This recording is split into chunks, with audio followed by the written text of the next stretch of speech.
자, 그러면 우리 조직이 성과를 향상시키기 위해서 능력이 필요한데 능력을 확보하는 방법은 뭐가 있을까요?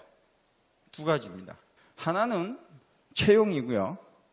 또 하나는 이제 교육입니다.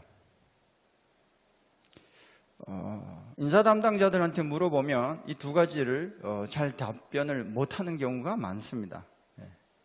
뽑고 나서 잘못 뽑았다고 후회하신 적 참 많죠, 그죠? 그래서 채용 잘해야 되는데요. 이거 제대로 이제 안 합니다. 그래서 이 두 가지를 잘 해야 능력을 확보할 수가 있습니다. 그래서 이렇게 해서 이제 능력을 확보했다고 이제 가정을 하고요. 어떻게 하면 우리 직원들 동기부여해서 열심히 노력하도록 할 수가 있을까요? 동기부여 요소 뭐가 있을까요? 대부분 첫 번째로 이야기하는 것이 보상이에요. 보상. 우리 사람들은 돈만 받으면 열심히 재미있어서 동기부여되고 일할까요?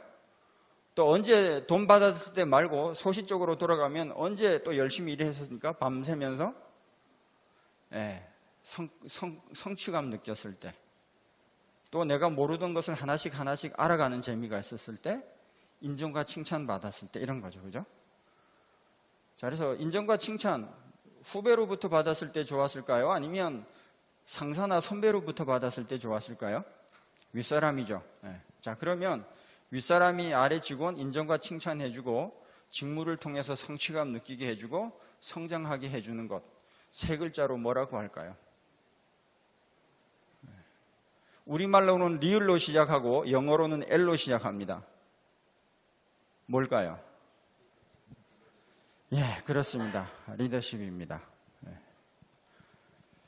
기업에 가서 지금 받고 있는 월급 혹은 연봉 수준에 만족하시는 분 손들어 보세요. 그러면 몇 %나 손들까요? 작년 1년 내내 전국 다니면서 제가 물어봤는데요. 8명밖에 없었고요.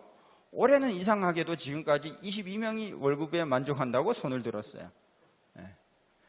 또 기업에 가면 우리 중소기업들은 1년 이내에 이직하는 비율이 31.6%입니다. 그래서 팀장급 이상 임원들이나 한테 우리 회사 이직 직원들 많이 하는데 이직 사유가 뭘까요? 라고 물으면 첫 번째로 답하는 것이 연봉이 낮아서예요. 어디로 입사하죠? 주변에 있는 고만고만한 데 갑니다. 연봉 깎여서 갈 때도 있습니다. 그러면 과연 연봉 수준이 낮아서 그만둘까요? 그게 아니라 리더십 때문에요. 그래서 이게 돈만 주면 다 동기부여 되겠다 싶지만요. 그게 아니라 하는 거예요. 그리고 우리 중소기업들은요. 우리 직원들이 만족하는 수준만큼 연봉을 인상해 줄 수 있는 지불 능력 없습니다. 그래서 이게 돈으로 그 동기부여하는 데는 한계가 왔기 때문에 이런 인정과 칭찬, 성장, 성취감 이런 것들을 가지고 이제 동기부여를 해줘야 되는데요. 이거는 사실 우리 중소기업이나 대기업이나 똑같이 고민하고 있는 이제 부분입니다. 그래서 밖에서 무언가를 줘서 동기부여하는 것을 우리는 이제 외적 보상이라고 하고, 사람들 속에서 마음 속에서 무엇인가 꿈틀거리게 하는 것, 이제 내적 보상이라고 합니다.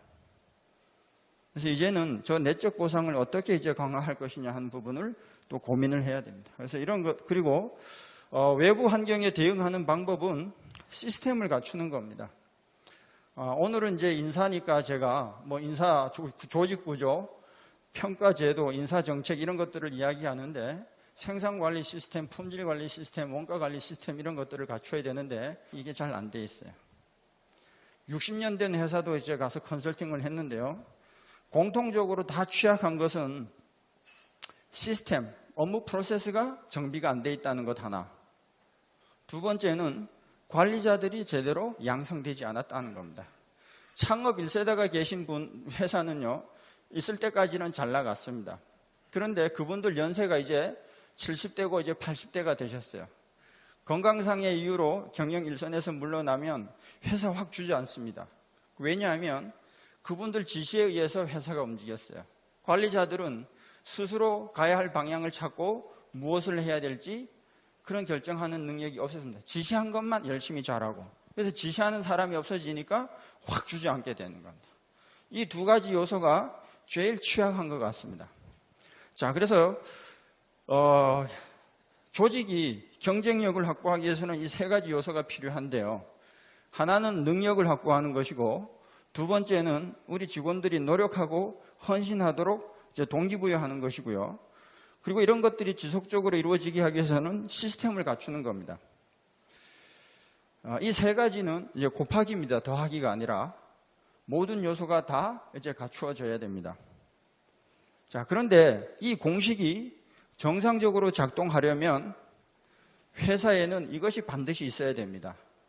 그게 뭘까요? 제가 질문을 이제 바꾸겠습니다. 회사와 직원 간에 이게 있어야 됩니다. 윗사람과 아랫사람에 이게 있어야 됩니다. 어떻게 하셨습니까? 역시 여기 오신 분은 다르네요. 네. 신뢰라는 겁니다. 신뢰가 없으면 이 공식 정상적으로 작동되지 않습니다. 신뢰가 없는 상태에서 이 시스템을 갖추려고 하면 직원들은 어떻게 하면 우리를 더 부려먹으려고 이렇게 생각하고요. 신뢰가 있는 상태에서 시스템을 갖추면 이제 제대로 일을 해보려고 하는구나. 객관적이고 공정하게 뭔가 해보려고 하는구나. 이렇게 이제 받아들입니다. 그래서 신뢰가 매우 중요한데요.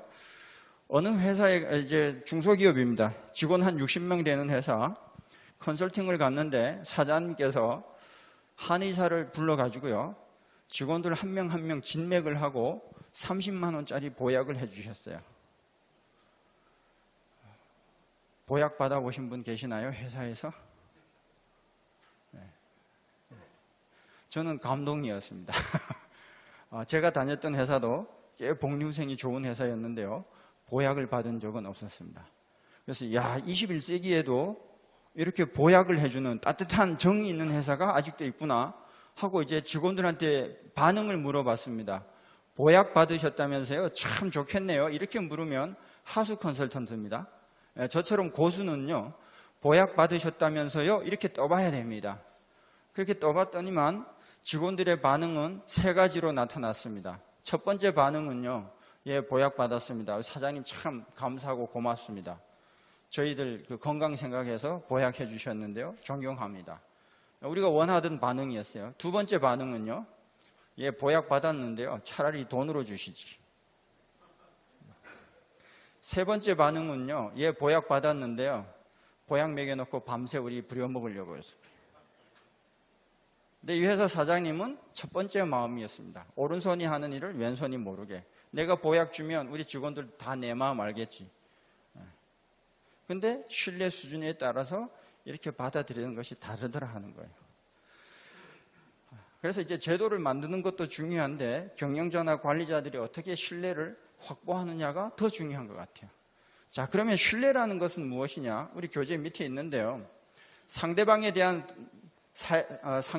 다양한 속성에 대한 호의적인 인식을 바탕으로 다소 불확실한 상황일지라도 상대방의 말과 행동을 믿고 따르고자 하는 의도입니다. 확실한 상황, 저 사람 따라가면 살 수 있어. 확신이면 누구나 다 따라갑니다. 근데 저 사람 따라가면 살 수도 있고 죽을 수도 있어. 잘 몰라.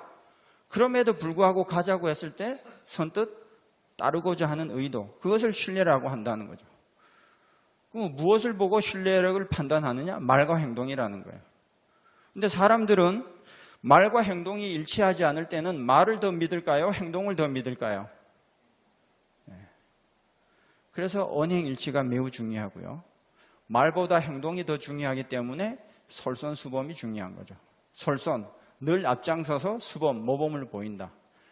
아무리 이 리더들이 여러 가지 갖춰야 될 능력 요소가 있는데 그걸 갖추었다 하더라도 언행일치하지 않고 솔선수범하지 않으면 모든 것이 다 무용지물이 되는 것 같습니다. 가장 강력한 리더십 요소는 언행일치와 솔선수범인 것 같습니다. 이게 돼야지 여러 가지 시스템도 이제 정상적으로 이제 작동한다 하는 겁니다. 자, 그러면 이제 이런 것들을 왜 말씀드렸냐 그러면 신뢰라는 것은 사람과 사람 사이에 일어나는 거죠. 사람이, 우리 직원이 이제 왜 중요한 경쟁 요소가 됐는지를 잠깐 좀 말씀드리겠습니다.